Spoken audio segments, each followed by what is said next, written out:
Hi everyone. Today I'm going to show you how I got my start with watercolor. I painted about a dozen monochromatic watercolors during the summer when I was 17. Monochromatic means one color, and I think practicing with one color at a time can help a beginner learn how paint behaves without being overwhelmed with mixing. I like portraits, and that's what I started out with, but you can paint whatever you like. Still life, flowers, landscapes, whatever. So for this beginner's project, I'm going to paint with purple. You can use any color, but yellow is a bit too light for this. First I drew my portrait with very light pencil outlines and taped it to my board. Then I added a few dots of masking fluid to protect the sparkles in her eyes and a highlight on her bottom lip. Next, I painted her entire face with water, and then I dropped in some watered down purple. The more water you add to your paint, the lighter it will be on the paper, and the wet surface will make it even lighter. The paint will diffuse over the wet surface and create very light, smooth skin. I'm painting Sandy Duncan, by the way. This was a Christmas present from my friend David. I told him I would be happy to paint any iconic woman he liked, and he said he wanted me to paint Sandy Duncan, who is a friend of a friend. He seemed positive that she would see this video, so if that's the case, hi Sandy, I loved painting your beautiful face. So as you can see, that face is a very, very light purple, with just a few subtle shadows here and there. When I paint a portrait, I typically work from light to dark in layers like this, and in the early stages of a painting, my subjects are really ghostly and sometimes kind of creepy. I like to imagine that my people are slowly rising up from a vat of milk, and right now you can just barely make out what's going on with Sandy's face, but that will change as I add darker layers. You can see the little dots of masking fluid on her irises. This protects areas I want to stay white, and now I'm working on her eyes. They're really the stars here, and I like how wide-eyed and innocent she seems, but her eyes also betray her intelligence. When I was a teacher, I could always recognize the sharpest kids immediately. It's hard to explain, but there's a light and a hopeful energy in their eyes, and Sandy has that light. You saw me paint some medium purple on her eyebrows and shadows around her eyes and nose. I'm slowly building up these areas, and adding my darkest purple right now would be too harsh and abrupt. Sandy has been lit from the front mostly, and it's also a little bit above her face, so she does not have any bold shadows on either side of her nose, just a bit of darkness under her nostrils. And now, finally, I'm using some bold purple to define her eyes. This is as dark as my paint will go and still be spreadable. You need at least some water in there. Don't use it right out of the tube. It's too sticky to control that way. Her eyelashes are spectacular, and I'm painting them in the direction they're growing. By the way, I have eye, nose, mouth, skin, and hair tutorials if you'd like an in-depth look at how I paint them individually. Using a medium dark purple, I'm adding dimension to her irises. Sandy has blue eyes, so I want to leave some of that light purple showing through. The darkest parts of her irises are beneath her eyelashes.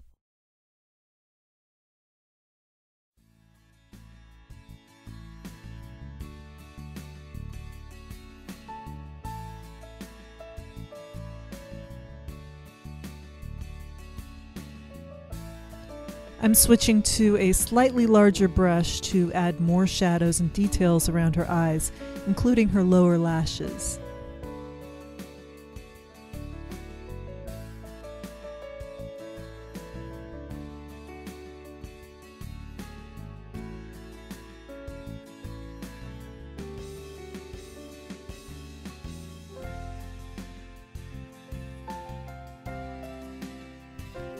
I like painting eyebrows that have at least 3 values. First I put down a light purple, now I'm going a bit darker. I'll add even darker accents later.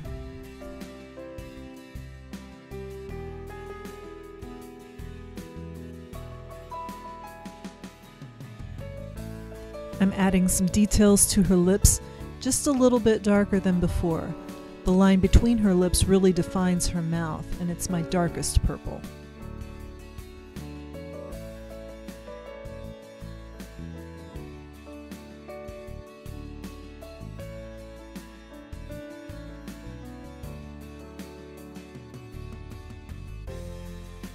For some reason, I loved painting that purple shadow around her eyes, and as usual, this process reminds me of putting on makeup.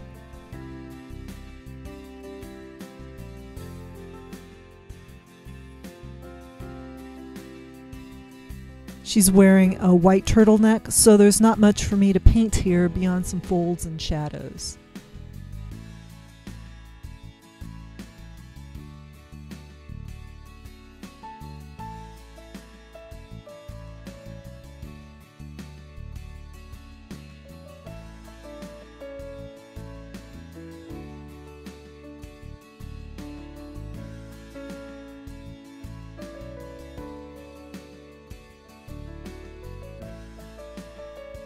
Now it's time to work on her hand.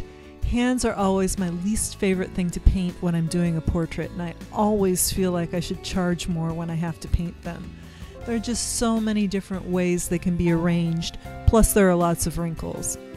Once in college, one of my professors made an offhand comment that a hand I drew had fingers that looked like sausages, and I have seriously spent the last 25 years of my painting life thinking about that comment whenever I attempt to paint a hand. Must avoid making sausage fingers.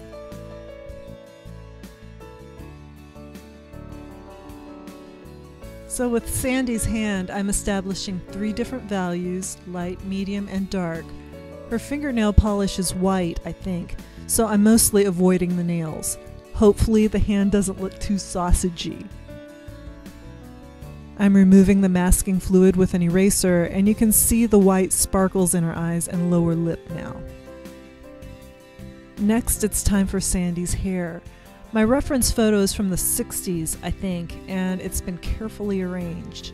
But you know, this look is also pretty modern, and I know lots of women with short hair like this. It really complements her delicate face. I'm using my old, ruined round brush to create the hair quickly.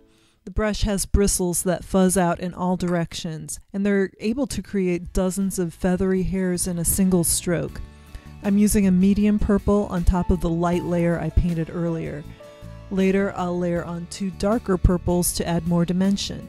I always try to use at least 3 values in everything I do.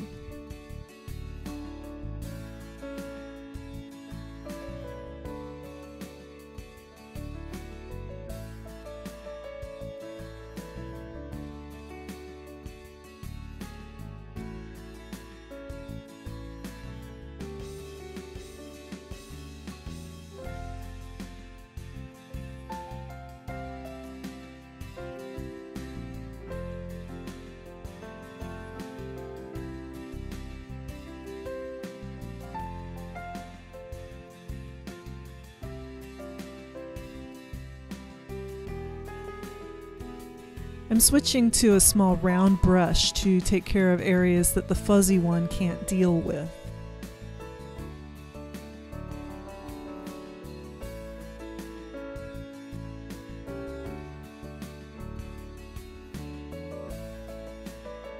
I like that little curl that's pointing right at her eyebrow.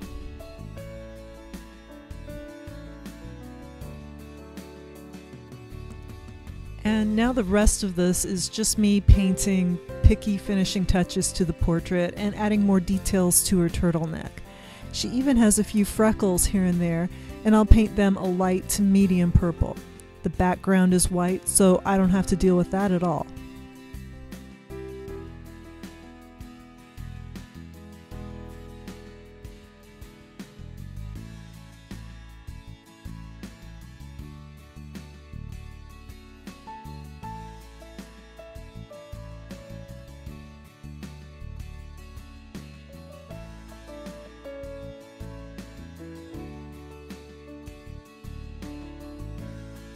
So if you're a beginner, I hope you consider trying this method of painting with one color at a time.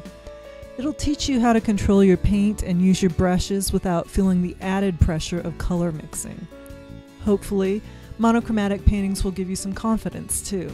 They're a lot like drawing with ink, actually, and they're also very fast. This painting took about an hour and a half for me to paint. If I were to paint a full color version, that might take me 3 or 4 hours to complete. Whenever I do monochromatic paintings now, they take me back to the days when I was just learning to paint with watercolor, and they're still a lot of fun.